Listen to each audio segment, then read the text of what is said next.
Hi welcome to Telangana exams YouTube channel. Friends, Infosys నుంచి ఒక భారీ అప్డేట్ వచ్చింది. మార్కెట్లో ప్రస్తుతం అది చక్కర్లు కొడుతుంది. రాబోయే ఆర్థిక సంవత్సరంలో ఏకంగా 20,000 మంది ఫ్రెషర్లు నియమించుకోవడానికి ఇన్ఫోసిస్ ప్లాన్ చేస్తున్నట్టుగా గట్టి టాక్ నడుస్తుంది. ఇది నిజమేనా అంటే ఎస్, 100% కరెక్ట్. 2026-27 నాటికి 20,000 మంది ఫ్రెషర్లను నియమించుకోవాలని చెప్పేసి ఆలోచిస్తున్నట్లుగా ఇన్ఫోసిస్ CEO అండ్ MD అయినటువంటి సలీల్ పరేఖ్ స్వయంగా ప్రకటించారు.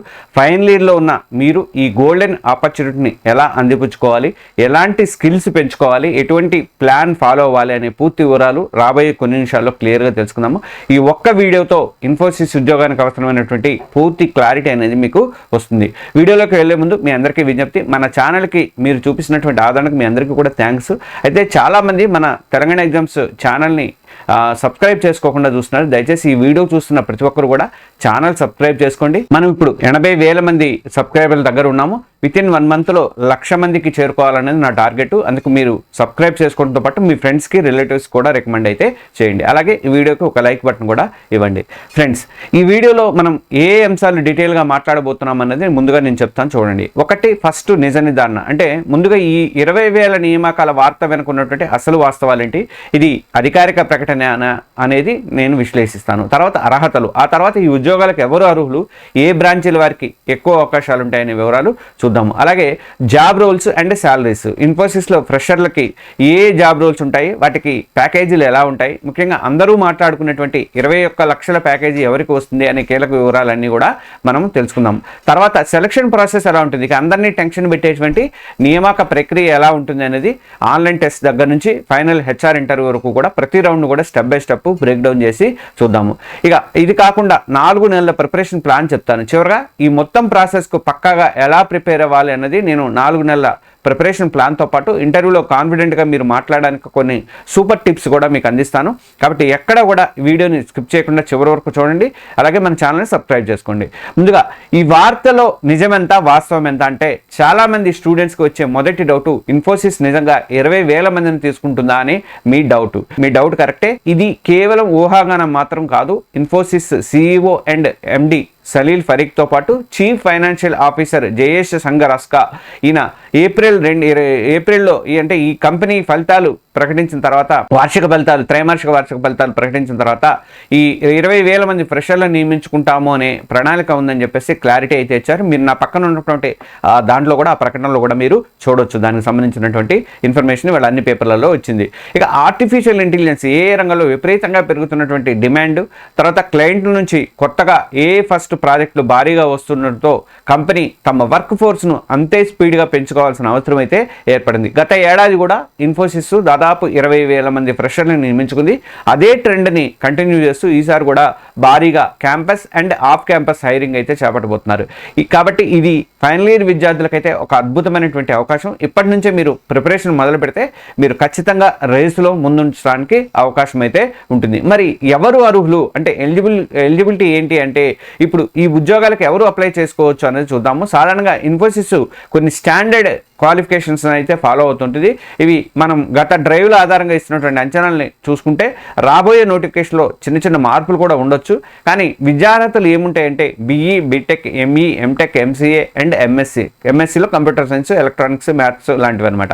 ఈ పూర్తి చేసిన వాళ్ళకి అర్హత అయితే ఉంటుంది. ఇక పాస్అవుట్ బ్యాచ్ ఏది అంటే, రాబోయే డ్రైవ్ ప్రధానంగా 2026 అండ్ 2027లో పాస్అవుట్ అయ్యే విద్యార్థుల మీద ఫోకస్ చేస్తుంది. కొన్నిసార్లు 2025 బ్యాచ్ వరకు కూడా స్పెషల్ డ్రైవ్స్ అయితే ఉండొచ్చు. అకాడమిక్ మార్కులు ఎలా ఉండాలంటే, అభ్యర్థులు 10th క్లాస్ నుంచి 12th క్లాస్ అంటే ఇంటర్మీడియట్ లేదా డిప్లొమా ఇంకా గ్రాడ్యుయేషన్లో కనీసం 60% నుంచి 65% మార్కులు అయితే సాధించి ఉండాలి. ఇది చాలా ముఖ్యమైనటువంటి ఫిల్టర్ అనమాట. ఇక యాక్టివ్ బ్యాక్లాగులు, అప్లై చేసే టైంలో కానీ ఇంటర్వ్యూకి వచ్చే టైంలో కానీ ఎలాంటి యాక్టివ్ బ్యాక్లాగులు ఉండకూడదు. ఇది కంపల్సరీ రూలు. ఇక బ్రాంచ్లు వచ్చేసరికి కంప్యూటర్ సైన్స్ CSE వాళ్ళకి కానీ, IT AML వాళ్ళకి కానీ, డేటా సైన్స్ వాళ్ళకి, తర్వాత ఎలక్ట్రానిక్స్ అండ్ కమ్యూనికేషన్ ECE వాళ్ళకి, ఎలక్ట్రికల్ అండ్ ఎలక్ట్రానిక్స్ EEE వాళ్ళకి, ఈ సర్క్యూట్ బ్రాంచ్లకి ఎక్కువ ప్రిఫరెన్స్ అయితే ఉంటుంది. ఈ అర్హతలన్నీ కూడా మీకు సెట్ అయితే ఇక మీ ప్రిపరేషన్ మొదలు పెట్టడమే తర్వాత అనమాట.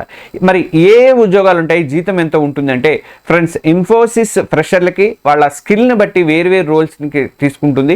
మీ శాలరీ ప్యాకేజీ కూడా మీరు సెలెక్ట్ అయ్యే రోల్ మీదే ఆధారపడి ఉంటుంది. ముఖ్యంగా 3 రకాలైనటువంటి రోల్స్ ఉంటాయి. ఒకటి సిస్టమ్ ఇంజనీర్, ఎస్సీ అంటారు. ఇది చాలా ఎక్కువ మందిని తీసుకున్నటువంటి మాస్ హైరింగ్ రోల్ అనమాట. దీనికి సెలెక్ట్ అయితే మీ యాన్యువల్ ప్యాకేజీ దాదాపు 3,60,000 నుంచి 4,50,000 కంటే 4,5 లక్షల వరకు కూడా ఉంటుందన్నమాట. ఇది ఎంట్రీ లెవెల్ జాబ్. రెండోది వచ్చేసరికి డిజిటల్ స్పెషలిస్ట్ అని ఉంటుంది, డిజిటల్ స్పెషలిస్ట్ ఇంజనీర్ అని ఉంటుంది. ఇది డిఎస్సి అంటారు. దీనికి coding skills, problem solving ability అనేది చాలా అవసరము. ఈ రోల్కి మీరు కనుక సెలెక్ట్ అయితే మీ యాన్యువల్ ప్యాకేజీ దాదాపు 5 లక్షల నుంచి 6.5 లక్షల వరకు కూడా ఉంటుంది. ఇక మూడోది ఏంటంటే స్పెషలిస్ట్ ప్రోగ్రామర్ అంటారు. ఇది హై స్కిల్డ్ కోడర్స్ కోసం ఉద్దేశించినటువంటి ప్రీమియం రోల్ అనమాట. ఈ రోల్కి సెలక్షన్ ప్రాసెస్ అనేది చాలా టఫ్గానే ఉంటుంది. ఇందులో కూడా L1, L2, L3 లాంటి లెవెల్స్ అయితే ఉంటాయి. స్పెషలిస్ట్ ప్రోగ్రామర్ ప్యాకేజీ దాదాపు 9.5 లక్షల నుంచి మొదలవుతుంది. అసాధారణమైనటువంటి టాలెంట్ చూపించే వాళ్ళకి కొన్ని స్పెషల్ కేసుల్లో 15 లక్షల నుంచి 21 లక్షల వరకు కూడా వెళ్ళే ఛాన్స్ అయితే ఉందన్నమాట. ఇక చాలామంది స్టూడెంట్స్ 21 లక్షల ప్యాకేజీ చూసి అట్రాక్ట్ అవుతారు. కానీ అది స్పెషలిస్ట్ ప్రోగ్రామ్ L3 లాంటి ఎక్స్పర్ట్ లెవెల్కి ఆ రోల్కి మాత్రమే గుర్తుపెట్టుకోండి. దీనికి డైనమిక్ ప్రోగ్రామింగ్, కాంప్లెక్స్ ఆల్గారిథమ్స్ లాంటి టాపిక్స్ మీద చాలా గట్టి పట్టు అయితే మీకు ఉండాలి. ఏదేమైనా ఒక ఫ్రెషర్గా డిఎస్సి లేదా SP L1 రోల్ని మీరు టార్గెట్ చేయడం కూడా కెరీర్కి చాలా బెస్ట్ స్టార్ట్ అయితే అవుతుంది. మరి రిక్రూట్మెంట్ ప్రాసెస్ ఎలా ఉంటుంది, ఫేజెస్ వారీగా ఎలా ఉంటుందని నేను చెప్తాను చూడండి. ఇన్ఫోసిస్ హైరింగ్ ప్రాసెస్ అనేది జనరల్గా 3 ముఖ్యమైనటువంటి స్టేజ్లో ఉంటుందండి. ఈ ప్రాసెస్ని సరిగా అర్థం చేసుకుంటే మీ ప్రిపరేషన్ చాలా ఈజీ అయితే అవుతుంది. అందులో స్టెప్ 1 ఏంటంటే ఆన్లైన్ అసెస్మెంట్ ఉంటుంది. చాలా కీలకమైనటువంటి ఎలిమినేషన్ రౌండ్. ఇందులో మీ ఆప్టిట్యూడ్ అండ్ బేసిక్ టెక్నికల్ స్కిల్స్ని టెస్ట్ చేస్తారు. సాధారణంగా అది ఏమేమి విభాగాలు ఉంటాయనేది నేను చెప్తాను చూడండి. ఇందులో రీజనింగ్ ఎబిలిటీ ఉంటుంది, లాజికల్ అండ్ అనలిటికల్ రీజనింగ్ ప్రశ్నలు ఉంటాయి, పజిల్స్ కానీ డేటా సఫిషియన్సీ లాంటివి కానీ మీరు ప్రాక్టీస్ చేయాల్సి ఉంటుంది. ఇక మ్యాథమెటికల్ అండ్ వెర్బల్ ఎబిలిటీలో క్వాంటిటివ్ ఆప్టిట్యూడ్ ఉంటుంది, శాతాలు కానీ నిష్పత్తులు ఇట్లాంటివన్నీ ఉంటాయి. ఇంగ్లీష్ గ్రామర్ ఉంటుంది, రీడింగ్ కాంప్రహెన్షన్ లాంటివి మీద టెస్ట్ అయితే చేస్తారు. ఇంకా మూడోది ఏంటంటే సూడో కోడ్ అంటే కోడింగ్ రౌండ్ ఉంటుంది. ఇది సిస్టమ్ ఇంజనీర్ రోల్కి ఎక్కువగా సూడో కోడ్ లేదా బేసిక్ ప్రోగ్రామింగ్ లాజిక్ ప్రశ్నలు అయితే ఉంటాయి. అదే డిఎస్సి అండ్ SP రోల్స్కి అయితే పైథాను, జావా లేకపోతే C++ లేదా 2 లేదా 3 కోడింగ్ సమస్యలు కూడా సాల్వ్ చేయాల్సిన అయితే అవసరం అయితే ఉంటుంది. ఈ రౌండ్లో మీరు స్పీడ్ అండ్ కరెక్ట్నెస్ 2 కూడా చాలా ముఖ్యము. ఇక స్టెప్ 2 చూద్దాం. టెక్నికల్ ఇంటర్వ్యూ ఎలా ఉంటుంది అంటే ఆన్లైన్ టెస్ట్ క్లియర్ చేసిన వాళ్ళని టెక్నికల్ ఇంటర్వ్యూకి పిలుస్తారు. ఈ రౌండ్లో మీ టెక్నికల్ నాలెడ్జ్ని డీప్గా టెస్ట్ చేస్తారు. ప్రోగ్రామింగ్ లాంగ్వేజ్ రావాలి మీకు. మీ రెజ్యూమేలో పెట్టినటువంటి ప్రోగ్రామింగ్ లాంగ్వేజ్ పైథాన్ కానీ లేదా జావా బెస్ట్ ఉంటాయి. వీటి మీద పూర్తిగా గ్రిప్ అయితే మీకు ఉండాలి. ముఖ్యంగా ఊప్స్ కాన్సెప్ట్ చాలా ఇంపార్టెంట్ అనమాట. అది కాకుండా డేటా స్ట్రక్చర్ అండ్ ఆల్గారిథమ్స్, తర్వాత arrays, linked lists, stacks, queues, trees ఇలాంటి బేసిక్ డిఎస్ఏ టాపిక్స్ మీద ప్రశ్నలు అయితే ఖచ్చితంగా ఉంటాయన్నమాట. ఇంకా ఇది కాకుండా ప్రాజెక్ట్స్ ఉంటాయి. మీరు ఫైనల్ ఇయర్లో చేసినటువంటి ప్రాజెక్ట్ గురించి వివరంగా చెప్పమనే అవకాశం ఉంది. ఆ ప్రాజెక్టులో మీ రోల్ ఏంటి, మీరు వాడినటువంటి టెక్నాలజీ ఏంటి, మీరు ఎదుర్కొన్నటువంటి ఛాలెంజెస్ ఏంటి, వాటిని ఎలా ఓవర్కమ్ చేశారు, ఇలాంటి ప్రశ్నలకు మీరు రెడీగా ఉండాలి. ఇక స్టెప్ 3 ఏంటంటే HR ఇంటర్వ్యూ ఉంటుంది. ఇది ఫైనల్ రౌండ్. ఇక్కడ మీ communication skills, confidence and company కల్చర్కి మీరు ఎంతవరకు సూట్ అవుతారు అన్నది వాళ్ళు టెస్ట్ చేస్తారు. సాధారణంగా ఇక్కడ అడిగేటటువంటి ప్రశ్నలు ఏంటంటే HR రౌండ్లో మీ గురించి చెప్పండి, తర్వాత ఇన్ఫోసిస్లోనే ఎందుకు జాయిన్ అవ్వాలి అనుకుంటున్నారు, మీ బలాలు బలహీనతలు ఏంటి, తర్వాత ఇంకో 5 సంవత్సరాల్లో మిమ్మల్ని మీరు ఎక్కడ చూసుకుంటారు. ఈ ప్రశ్నలకు మీరు నిజాయితీగా పాజిటివ్ యాటిట్యూడ్లో సమాధానం అయితే ఇవ్వాల్సి ఉంటుంది. ఇన్ఫోసిస్ గురించి కానీ వాళ్ళ లేటెస్ట్ ప్రాజెక్టుల గురించి కానీ కొంచెం రీసెర్చ్ చేసి వెళ్తే మీకు HR రౌండ్లో ప్లస్ అయితే అవుతుంది. నేను ఇంతకుముందు కూడా ఇన్ఫోసిస్కి సంబంధించి ఒక వీడియో పెట్టాను. ఆ వీడియోని నేను లాస్ట్లో ఇస్తాను, దాన్ని మాత్రం కంపల్సరీగా చూడండి. లాస్ట్లో మీకు పైన కనిపిస్తుంటుంది. ఇక విజయానికి 4 నెలల 4 months ప్రణాళిక ప్లానింగ్ ఎలా ఉందంటే ఫ్రెండ్స్, జాబ్ కొట్టాలంటే ప్లానింగ్ అనేది చాలా ముఖ్యము. అందుకే మీకోసం ఒక పక్క 4 నెలల ప్రిపరేషన్ స్ట్రాటజీని నేను ప్రిపేర్ చేశాను. దీన్ని మీరు సిన్సియర్గా పాటిస్తే సక్సెస్ అనేది మీ వెంటే ఉంటుంది. ఫస్ట్ మంత్ ఏంటంటే ఫౌండేషన్ని స్ట్రాంగ్ చేసుకోండి.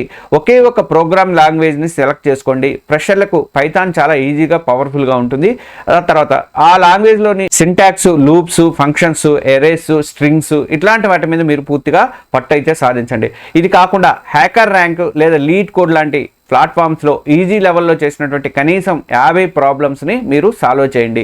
సెకండ్ మంత్ వచ్చేసరికి డేటా స్ట్రక్చర్స్ అండ్ ఆల్గరిథమ్స్, ఇదే అత్యంత కీలకమైనటువంటి ఫేజ్ అనమాట. అర్రేస్, లింక్డ్ లిస్ట్, స్టాక్స్, తర్వాత క్యూస్, ట్రీస్, గ్రాఫ్స్ ఇలాంటి ముఖ్యమైనటువంటి డేటా స్ట్రక్చర్స్ని మీరు నేర్చుకోండి. తర్వాత సార్టింగ్ అండ్ సెర్చింగ్, తర్వాత ఆల్గరిథమ్స్ని వీటిని బాగా ప్రాక్టీస్ అయితే చేయండి. ఇక లీడ్ కోడ్లో మీడియం లెవెల్ సమస్యల్ని సాల్వ్ చేయడం మొదలు పెట్టండి. ఇక ప్రతి ప్రాబ్లం కూడా టైం అండ్ స్పేస్ కాంప్లెక్సిటీని అనలైజ్ చేయడం అలవాటైతే చేసుకోండి. థర్డ్ మంత్ ఏంటంటే ఆప్టిట్యూడ్ అండ్ రీజనింగ్ మీద దృష్టి పెట్టండి. ప్రతిరోజు కూడా 1 గంట quantitative aptitude and logical reasoning కోసం అనేది మీరు టైం కేటాయించుకోండి. ఆప్టిట్యూడ్లో పర్సంటేజ్ కానీ, రేషియోస్ కానీ, ప్రాబిలిటీ లాంటి టాపిక్స్ మీద ఫోకస్ అయితే చేయండి. ఇక రీజనింగ్లో పజిల్స్, కోడింగ్, డీకోడింగ్, సిలాజిజమ్స్ ప్రాక్టీస్ అయితే చేయండి. ఇది కాకుండా ఇండియా బిక్స్, ప్రిప్ ఇన్స్టా లాంటి వెబ్సైట్లు దీనికి చాలా బాగా హెల్ప్ అయితే అవుతాయి. 4వ నెలలో ఏం చేస్తారంటే రివిజన్ అండ్ మాక్ టెస్ట్లు చేసుకోండి. ఇప్పటివరకు మీరు నేర్చుకున్నటువంటి అన్ని కాన్సెప్ట్లను కూడా రివైజ్ చేసుకోండి. షార్ట్ నోట్స్ మెయింటైన్ చేసేయండి. తర్వాత ఇన్ఫోసిస్ ప్యాటర్న్లో ఉండేటువంటి మాక్ టెస్ట్లు ఎక్కువగా రాయండి. టైం మేనేజ్మెంట్ చాలా ఇంప్రూవ్ అయితే అవుతుంది. ఇక మీ ఫ్రెండ్స్తో కలిసి మాక్ టెక్నికల్ అండ్ హెచ్ఆర్ ఇంటర్వ్యూలో ప్రాక్టీస్ చేయండి. ఇది మీలో ఉన్నటువంటి భయాన్ని పోగొట్టి రియల్ ఇంటర్వ్యూలో కాన్ఫిడెన్స్ని పెంచుతుంది. ఇంటర్వ్యూలో గెలవడానికి నేను కొన్ని చిట్కాలు కూడా చెప్తాను, చూడండి. అప్రోచ్ని వివరించండి. అంటే టెక్నికల్ ఇంటర్వ్యూలో కోడింగ్ ప్రాబ్లం ఇస్తే వెంటనే కోడ్ రాయడం మొదలు పెట్టకండి. ముందు మీ థింకింగ్ ప్రాసెస్ ఏంటి, మీ ఏ అప్రోచ్ ఫాలో అవుతున్నారు అనే ఇంటర్వ్యూకి వివరించండి. ఇది మీ ప్రాబ్లమ్ సాల్వింగ్ స్కిల్స్ని వాళ్ళకి చూపిస్తుంది అనమాట. ఇక స్టార్ మెథడ్ ఉపయోగించండి.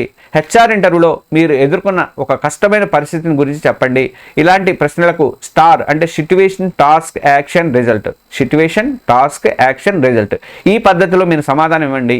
ఇది మీ ఆన్సర్కి ఒక మంచి స్ట్రక్చర్ని అయితే ఇస్తుంది. ఇక ప్రశ్నలు అడగండి. ఇంటర్వ్యూలో చివరిలో మాకు ఏమైనా ప్రశ్నలు మమ్మల్ని ఏమైనా అడగాలనుకుంటున్నారా అని వాళ్ళు అడిగితే సైలెంట్గా ఉండకండి, నథింగ్ అని చెప్పకండి. తెలివైనటువంటి ప్రశ్నలు అడగండి. ఉదాహరణకు ఈ రోల్లో ఒక ఫ్రెషర్గా నా నుంచి మొదటి 6 నెలల్లో మీరు ఏమి ఎక్స్పెక్ట్ చేస్తున్నారు అనేది అడగండి. లేదంటే ఇన్ఫోసిస్లో ఏ టెక్నాలజీస్ మీద ఫ్రెషర్లకు ఎలాంటి ట్రైనింగ్ ఇస్తారు అని అడగడం. మీరు అలా అడిగారంటే మీకు దీంట్లో ఆసక్తి ఉంది అని చెప్పేసి వాళ్ళు అనుకుంటారు అన్నమాట. ఇక మీ బాడీ లాంగ్వేజ్ కాన్ఫిడెంట్గా కళ్ళల్లోకి చూస్తూ మాట్లాడండి. ముఖం మీద చిన్న స్మైల్ మెయింటైన్ చేయండి. మీ పాజిటివ్ యాటిట్యూడ్ అనేది చాలా ఇంపాక్ట్ అయితే క్రియేట్ చేస్తుంది. చూసారు కదా ఫ్రెండ్స్, ఇన్ఫోసిస్లో 2026-27 నియామకాల కోసం సిద్ధం కావడం అనేది ఒక పక్కా ప్లాన్తో కూడుకున్నటువంటి ప్లాను. ఆ ప్రయాణము ఈ పెద్ద అవకాశం మన ముందు ఉన్నప్పుడు సరైనటువంటి ప్రిపరేషన్, పాజిటివ్ మైండ్ సెట్తో మీరు దాన్ని ఈజీగా క్రాక్ చేయొచ్చు. ఈ వీడియోలో చెప్పిన ప్రతి టాపిక్ మీకు ఖచ్చితంగా ఉపయోగపడుతుందని నేనైతే నమ్ముతున్నా. ఈ హైరింగ్ ప్రాసెస్ మీద ఇంకా ఏమైనా డౌట్స్ ఉంటే మాత్రం కింద కామెంట్స్లో అడగండి. ఈ వీడియో మీకు నిజంగా హెల్ప్ అయిందని హెల్ప్ అయితే మాత్రం ఖచ్చితంగా లైక్ కొట్టి మీ ఫైనల్ ఇయర్ ఫ్రెండ్స్తో అందరితో కూడా షేర్ చేసుకోండి. వాళ్ళకు కూడా హెల్ప్ అయితే అవుతుంది. ఇలాంటి మరిన్ని కెరీర్ గైడెన్స్ వీడియోల కోసం మన తెలంగాణ ఎగ్జామ్స్ యూట్యూబ్ ఛానల్ని ఇప్పుడే సబ్స్క్రైబ్ చేసుకోండి. మీ ప్రిపరేషన్కి ఆల్ ద బెస్ట్. మీ అందరూ కూడా ఉద్యోగం సంపాదించాలని చెప్పి నేను మనస్ఫూర్తిగా కోరుకుంటున్నాను. Thank you.